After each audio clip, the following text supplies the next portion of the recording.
പരിപാടികൾ പലവിധം. സെവൻസിനടി, പൂരത്തിനടി, ഉത്സവത്തിനടി, പെരുന്നാക്കടി, ഗാനമേളക്കടി, തിയേറ്ററിലടി, പിന്നെ വെറുതെ വരുന്നടി. കൊല്ലത്ത് കൂട്ടിക്കടയിൽ വിവാഹ സൽക്കാരത്തിന് ശേഷം ബിരിയാണിക്കൊപ്പം സലാഡ് കിട്ടാത്തതിനെ തുടർന്ന് കേറ്ററിംഗ് തൊഴിലാളികൾ തമ്മിലുണ്ടായ തർക്കം കൂട്ടയടിയിൽ കലാശിക്കുകയായിരുന്നു. എന്ന് പറഞ്ഞാല് അവിടെ നടി കിടക്കുന്നത് ഇവിടെ ഇടി കിടക്കുന്നു. കാര്യം ചോദിച്ചപ്പോഴേ മുറുക്ക് തരാത്തേന്, വള ഒടിഞ്ഞേന്, മോതിരെടുത്തോണ്ട് ഓടിയേന്. എന്താടാ ഇത് ഈ കൊച്ചു കേരളത്തില്?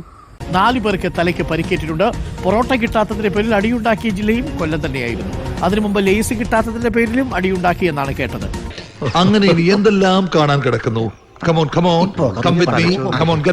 മാത്രവുമല്ല, ആലപ്പുഴയ്ക്കടുത്തുള്ള ഭാഗത്താണെന്ന് തോന്നുന്നു പപ്പടം കിട്ടാത്തതിന്റെ പേരിലും അടിയുണ്ടാക്കിയിരുന്നു എന്നാണ് നമ്മൾ മനസ്സിലാക്കുന്നത്.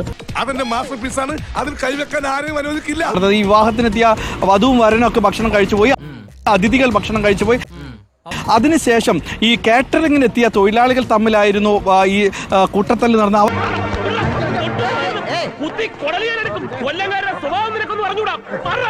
ഭക്ഷണം കഴിക്കുന്നതിനിടയിൽ ആദ്യം കഴിച്ച ഒരു കൂട്ടം കാറ്ററിംഗ് തൊഴിലാളികൾക്ക് അവർ തന്നെ ഭക്ഷണം വിളമ്പി കൊടുക്കുന്നു. അതിൽ സാലഡ് അടക്കം വിളമ്പി. തിരിഞ്ഞു നോക്കരുത്, അവന്മാരെല്ലാരും നോക്കുന്നുണ്ട്. നീ വിളിച്ചിട്ട് പോകാൻ എവിടെ എടാ, നീ അവന്മാരെ നിന്നെടുത്തോണ്ട് നിർത്ത്. എന്തിനി പാളിപ്പോയി, ഞാൻ ഒന്നുകൂടെ വരാം. രണ്ടാമതിരുന്ന തൊഴിലാളികൾക്ക് ആദ്യം ഇരുന്ന ആളുകൾ സാലഡ് വിളമ്പിയിട്ടില്ല എന്ന പേരിലുള്ള ഒരു തർക്കം അത് തല്ലിലേക്ക് എത്തുന്നു.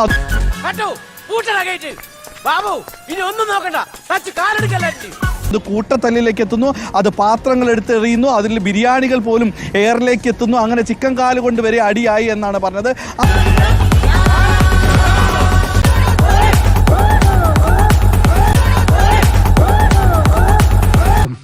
അങ്ങനെ അരമണിക്കൂർ കഴിഞ്ഞ് ബോധം തെളിയുമ്പോ ഞാൻ അബോധാവസ്ഥയിൽ കിടക്കായിരുന്നു.